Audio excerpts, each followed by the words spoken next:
Dan Mandis here along with the Tennessee Stars, Michael Patrick Leahy. And, man, I got to tell you, what a news story yesterday was. You were on with Matt Murphy, if I'm not mistaken, and you were breaking news along with everybody else. And yesterday, you actually spoke to Steven Crowder himself after he released or leaked these 3 manifesto pages. What did he say? I spoke with Steven Crowder yesterday afternoon. I know Steven. We had a program at PJTV about a decade ago. That's when he was getting started. So I know him, not well, but slightly. But we had an extensive conversation.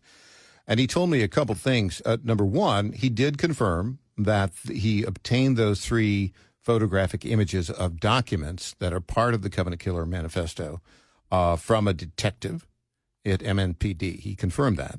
That's point number one. Point number two, he said he's going to be releasing more information this morning at 9 a.m. Central Time. So when you say more information, does that mean more pages? We'll find out. Like, part of my question is, okay, so how many pages does he have? No, he only has those 3 pages. But we will see what more he may have. The other thing he told me, Dan, and you were surprised when I mentioned this to you this morning.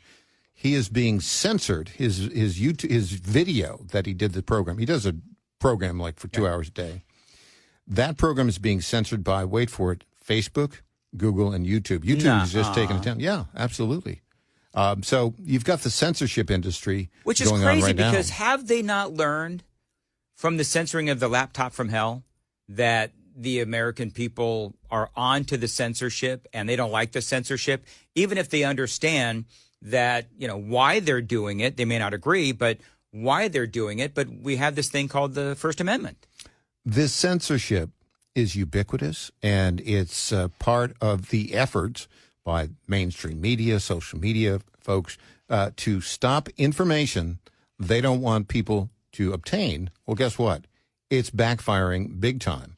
And I suspect that his traffic and his advertising revenue is going to increase dramatically. This is a major, major coup investigatively to get this information.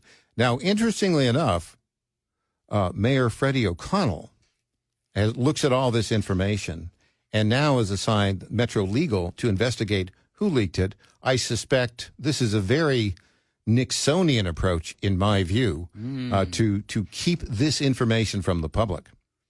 I guess the question is, and somebody was asking on the super text line, so this is a felony? I guess apparently what some are saying is that the person would be charged with a felony, whoever this detective is, if they get caught. And it's interesting because if you see the photos, it looks like somebody just snapped pictures of the manifesto. And from what I understand, and correct me if I'm wrong, but the pages are apparently from the car of the shooter. And so they may have just taken the phone and snapped some photos. That particular photo is designed to may create that impression. Metro Nashville Police Department late yesterday released what can only be called a stonewalling non-denial denial about the authenticity of those documents. They said those are not official MNPD crime scene photos. Well, what does that mean? Yeah, I saw that. That meant absolutely nothing. And originally, they said, well, we don't know who this person is or basically what they're talking about. And I was off the air by then, but I think I was on the phone with you. My head exploded. It's like, why do you get online? Why don't you find out who the guy is? And why don't you look at what he's released and tell us if that's the same thing that's in your files?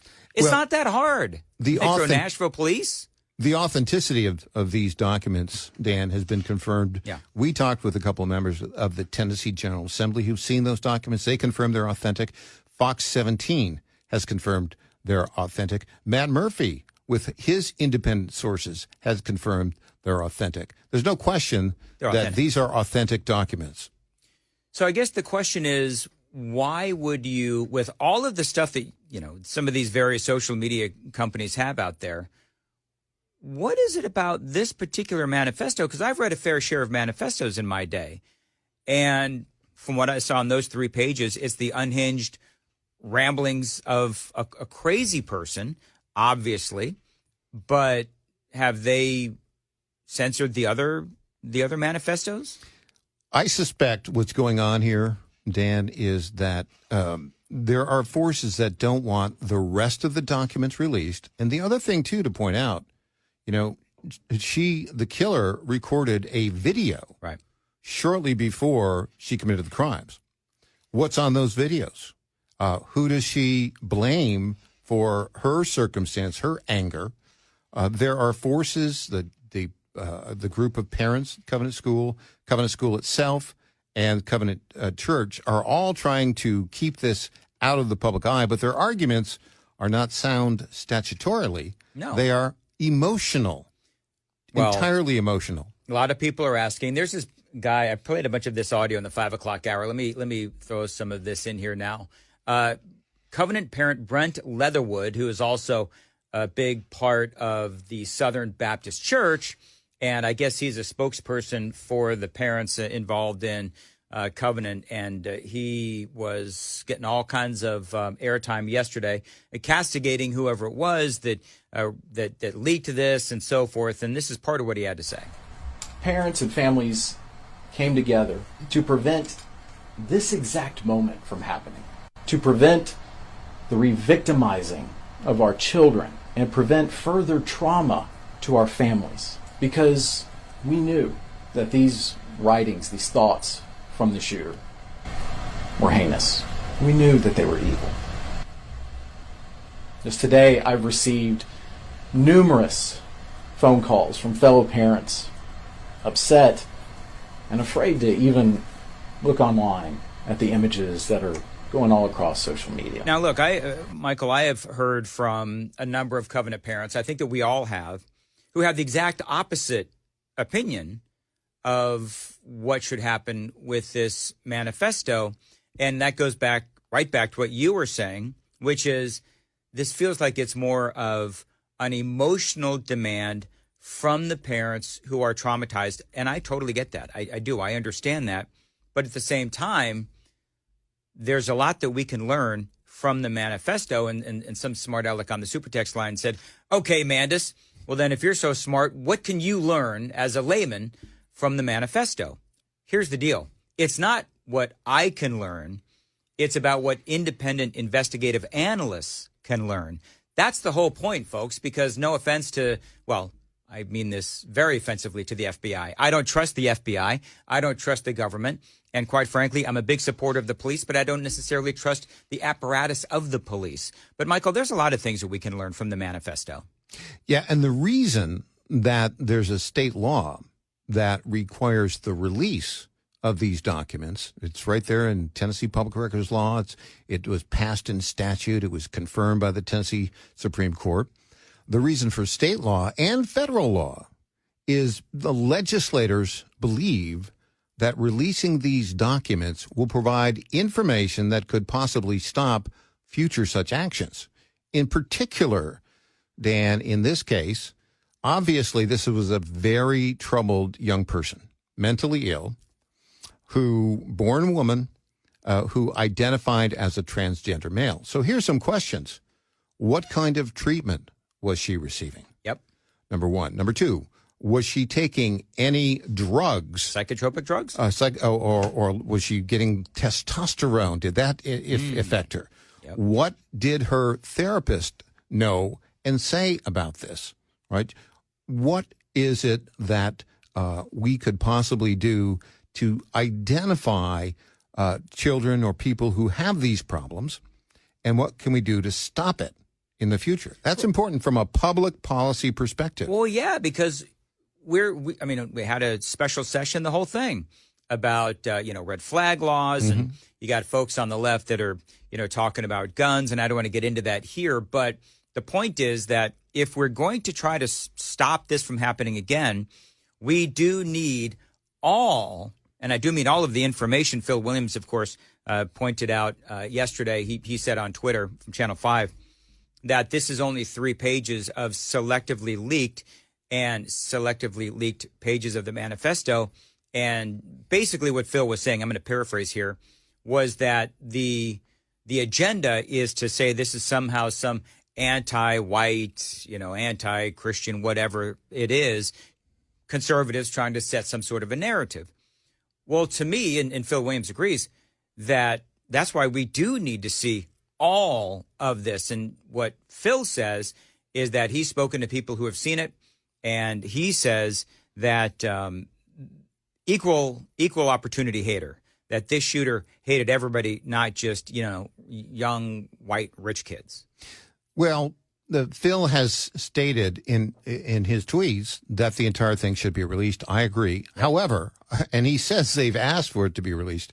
I am a plaintiff individually in the state case. Yep. My company, the Tennessee Star, is also a plaintiff in the state case against Metro Nashville Police Department, and also against the FBI in federal court. I note with interest that Phil Williams individually is not a plaintiff in either case, nor is his company, News Channel 5, which is owned by a very, very big company, Scripps. So Phil needs to put his money where his mouth is in that instance. And I do think it is absolutely in the public interest, as set forth in Tennessee's statute, to release this information so law enforcement can obtain more information for planning to stop these kinds of things in the future. As I suppose you could say, as Barney Fife used to say on Andy Griffith, nip it in the bud. That's the kind of thing I think that they need to be doing. Well, and one of the other things that folks have said is that this is the hashtag MAGA people trying to drum up some sort of a narrative like this is an anti-white thing. And, to me, I don't know about you, Michael Patrick Leahy, I don't necessarily see the Tennessean as hashtag MAGA, but they also want to see this released. They're not. But the interesting thing is that as an early organizer of the Tea Party movement, as a supporter of Donald Trump, as a supporter of the America First movement, but as a journalist, I here have a particular interest in getting this documentation released to the entire public. I don't care what it says. I want it out there. And this should be the case for any mass murderer. Get that documentation out because it's the law and it's in the public interest. So what do you think happens next? You got any predictions? I mean, we've got these. It almost feels like they have to now release the rest of it, because if what Phil Williams says is true, which is this was an equal opportunity hater, then all right, well then let's see the rest of the documents to confirm that, because cat's kind of out of the bag, so they don't want to leave it hanging with where it is. This is the argument that our attorneys, I think, are going to make in federal court. And I think that the federal court may decide that is correct. However, Metro Nashville Police Department and Mayor Freddie O'Connell are adopting a stonewalling strategy. They apparently want to find whoever released it and prosecute that person. It is a rare crime that Freddie O'Connell seeks to prosecute, right? Yes. So it's exactly. It's a big mistake. Freddie O'Connell finally wants to go after someone for committing a crime. Well done.